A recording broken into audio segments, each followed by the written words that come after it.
I made a mistake, and I think it knows where I live now. I didn't believe in things like this before, not the stories, not the glitch in reality stuff. But after what happened, I don't take unfamiliar roads anymore. Because 3 weeks ago, I found a town that doesn't exist. And the worst part isn't that I found it. It's that it's trying to get me to come back. It started on a normal drive.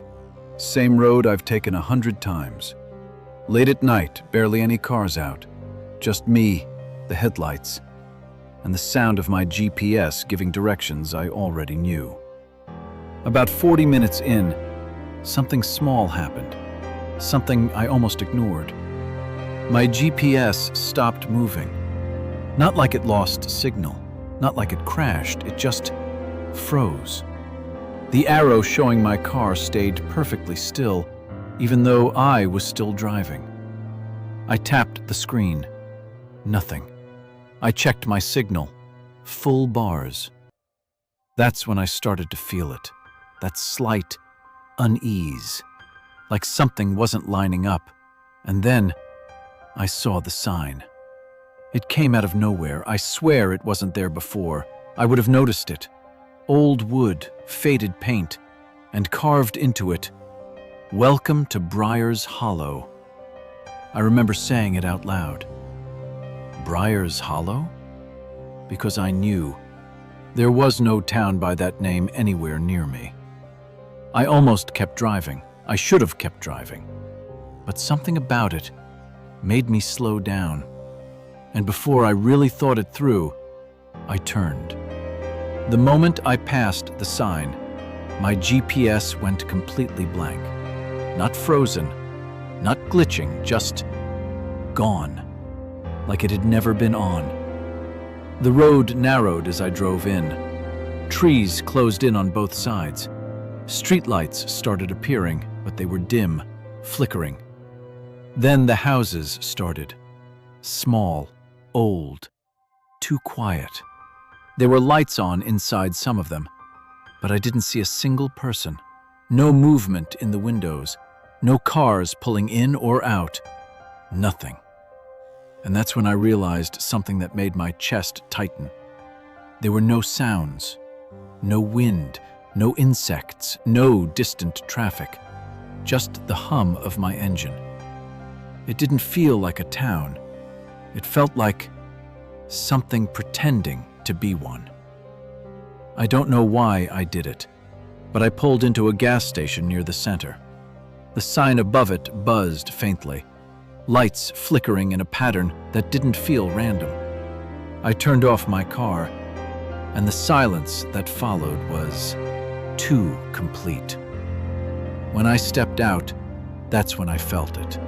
The air. It was thick. Like every movement I made had resistance. Like I wasn't fully synced with everything around me. I walked toward the door, each step sounding louder than it should have. And then I saw it. My reflection in the glass. I stopped, because it didn't stop with me. It kept moving, just slightly, like it was catching up. A delay. I felt my heart drop, and then I heard the door open behind me. Slow. I turned. There was a man standing there. He looked normal. Average height, dark jacket, nothing unusual. But something about him felt wrong. His face was smiling, but his eyes weren't. They were completely still, locked onto me, like he had been waiting. "Hey," I said, trying to sound normal. "Where am I?" He didn't answer right away, just kept staring. And then, very calmly, he said, "You weren't supposed to find this place." I felt my stomach drop. I asked him what he meant, and he tilted his head slightly, still smiling. People don't come here by accident. That's when I noticed something behind him, inside the store. There were more people, standing, not shopping, not moving, just watching. All of them, watching me. I took a step back, and the man's smile widened just slightly. "It's okay," he said. "You can stay." And that's when the lights started going out, one by one, from the back of the store toward the front. Every time one shut off, the darkness didn't just sit there. It moved, closer, like it was alive, like it was closing in. I didn't wait. I turned and ran back to my car. I swear I heard footsteps behind me, but when I looked back, no one was there. I jumped in, started the engine, and for a second, nothing happened. The car just sat there, like it didn't recognize where it was. Then suddenly, it started. I didn't think. I just drove. Didn't care where the road went. I just needed to get out. The streetlights kept flickering past me. Faster, faster, and then complete darkness. For a second, I thought I had crashed. My hands tightened on the wheel. I couldn't see anything. Not the road, not the trees, not even the hood of my car. Just black. And then, my headlights flickered back on. But I wasn't on the road anymore. I slammed the brakes. The car skidded slightly before stopping. Because now, I was back inside the town. But it wasn't the same. Everything looked wrong. The houses were still there, but darker, older, like they had aged decades in seconds. The paint was peeling, windows cracked, doors slightly open, and the lights. There were no lights anymore, just darkness. I looked behind me. No road, just more of the town, like it had closed in around me. That's when I noticed something in my rearview mirror. At first, I thought it was just shadows, but then it moved, slowly.